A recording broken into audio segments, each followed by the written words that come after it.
Welcome to the bold analysis, ladies and gentlemen.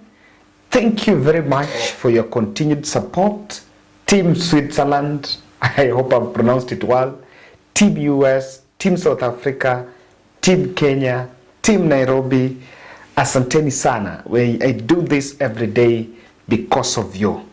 And this is the bold political analysis. Now, Kenyans are wondering, or Kenyans are asking one question. What exactly went wrong? Or what exactly was right with Deputy President? I want to first acknowledge that the President-elect, the now President-elect, William Samoei Ruto, was very organized and started planning or scheming for his 2022 presidential bid 9 years ago. And closer still, I want to leak to you, or rather make this open to you, that William Ruto made a very good strategy to make sure that he infiltrated and got contacts with the people that matter. Apart from the political strategy, apart from the strategy on getting the numbers on ground, he also had a good strategy on establishing a relationship with the people that matter. So this is something that I want us to look at. On January 23rd, when there was the earthquake event, ANC merger with William Samoei Ruto's UDA party, Mudavadi became the subject of the day, and William Ruto's political competitors, Azimio la Umoja, would then punch and cast aspersions on that political move. But the focus was on Musalia Mudavadi. And when his party was reduced, after that, his party was reduced to a shell in Western Kenya by the members of parliament through ANC that were members of ANC crossing over and getting direct tickets through ODM and decamping to ODM party. The president-elect, Deputy President William Samoei Ruto, did not come to the rescue of Musalia Mudavadi. And were it not for this win by William Ruto, maybe Mudavadi's political grave was ready for his own interment. His home MP in Sabati constituency, even after coming out publicly to complain and cry about the decision by UDA to fill the party, it is UDA that won the MP seat, and the home MP to Musalia Mudavadi is from UDA. So when I see some leaders coming out to say that President Uhuru Kenyatta's governor, senator, the MP is a UDA, I think it's one of those things they say you cannot see ile uchafiko kwa macho yako. Because in Vihiga, the governor is ODM, the senator is ODM.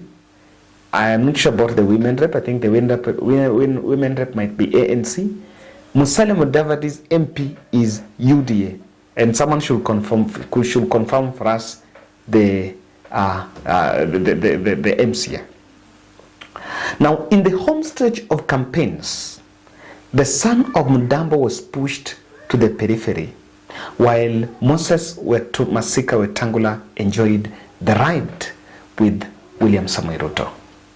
Remember, I analyzed in this channel that at one point he actually withdrew from the campaigns and was out in US in what was seen as a fundraising meeting. Today, I hold the view that Mudavadi was a decoy in Kenya Kwanza. The real man that William Ruto signed in Kenya Kwanza was Moses Masika Wetangula. You can challenge me, and I can agree if you say maybe I'm overrating Wetangula. But at the end of this analysis, you will look at it, you'll have to give it a second thought. on the link between Moses Masika Wetangula and Wafula-Chebukati. Mudavadi was a decoy. And either Mudavadi knew or he didn't know, either he knew, but I see that even in William Ruto's plan A for Western, and being the shrewd politician he is, he had realized that if he could not successfully divide Western Kenya by maybe getting Mudavadi or Wetangula, I see a probability that he actually started meeting Wetangula earlier than Musalia Mudavadi. Because even in the just concluded general election, Moses Wetangula's area of Bungoma has delivered more votes than even the counties of Vihiga, Kakamega, which seem to be inclined towards Musalia Mudavadi. So even if you are to ask on the basket, if you are to fill the basket of Wetangula, Wetangula's basket is full and has more weight than that of Mudavadi. My cue, in Bungoma, Ford Kenya won the governor seat. Ford Kenya won the Senate seat. I don't think, and you can challenge me, if ANC party has even one governor or even one senator. Challenge me. I also consume data, but if you have that data, you can challenge me. So even if he's to be shortchanged now from that, the chief minister position, it's highly possible. But then, in real sense, having looked at the conduct of Moses Wetangula and William Ruto and what transpired in Bomas of Kenya, and the way Chebukati conducted this election, it points out as to why really Moses Wetangula was signed in Kenya Kwanza. Ladies and gentlemen, kindly subscribe to our channel and click the notification bell. 2 days to the 50 shillings challenge for our sister Sarah Tieno Nyango. She's suffering acute leukemia. It's a blood cancer and she's in Kenyatta Hospital. So we have been doing the fundraiser here, a donation of at least 50 shillings towards her medical bill. And we believe that we can make it. The target was to pull a 1 million check for her. And I know that we are on course. You can still contribute through my number. We are collecting it as Team Bolt 0710 62 78 89. And I'm so glad. I want to say thank you to those of us who continue to who are adopting other subscribers, saying because of the hard economic times, I'm adopting 10, I'm adopting 5, I'm adopting 3, and so they're sending more than 50. And I want to say thank you. That's the spirit, and this is something that is very close to my heart. I also want to tell us directly, you can reach out to Sarah with anything even more than 50 shillings. Her number is 0716 357 360, and I believe that will work towards the target.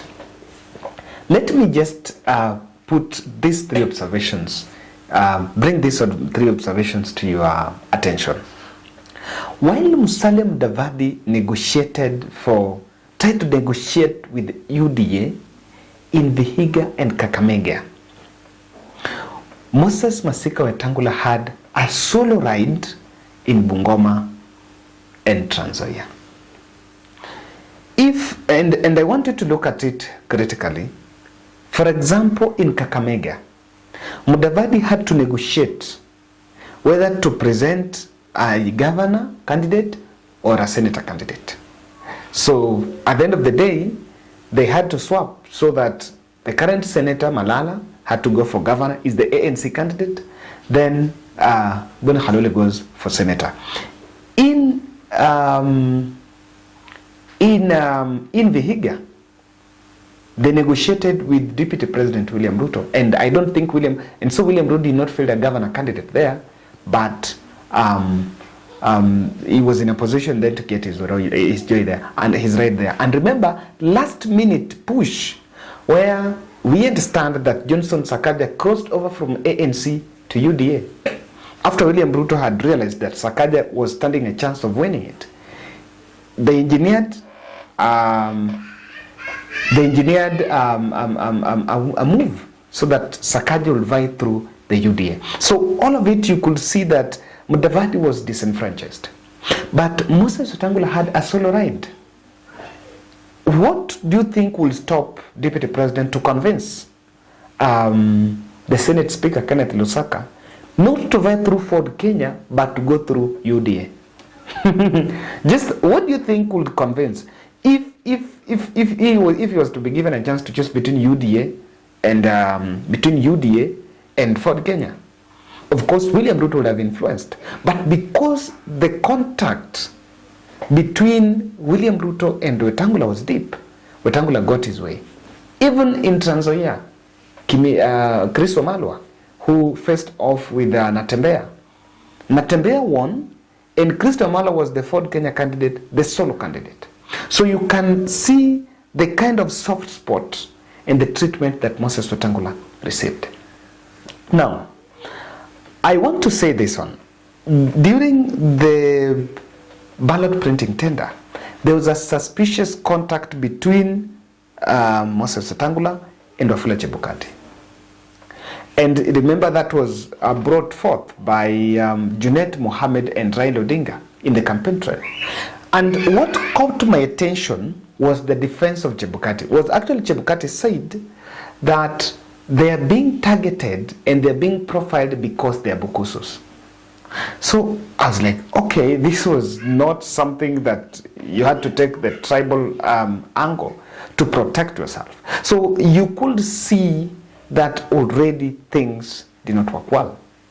The suspicious contact. And people within the circles will tell you that Wetangula-Chebukati was very close to Moses Masika Wetangula. Yesterday at Bomas, we understand that after that fracas when Chebukati left, he went somewhere in another room. In his office, he had an office there. Then William Ruto was at the VIP lounge. It is Moses Wetangula that left the VIP lounge and went and talked with Chebukati. You know, they speak the same language. He went and talked with Chebukati. Then when he came back, he looked at the room, and within some time, Chebukati was back. So this is the person that was the spanner. And if you're keen, you'll realize that Moses Wetangula got more visibility than Musalia Mudavadi.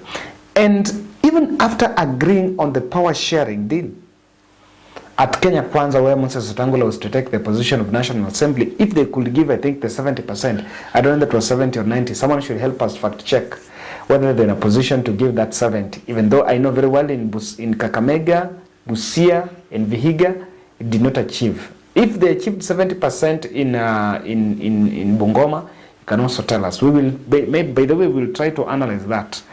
Now that they didn't achieve it, what happens? So the National Assembly, even after agreeing to take that National Assembly speaker, he still went and was on ballot as a senator.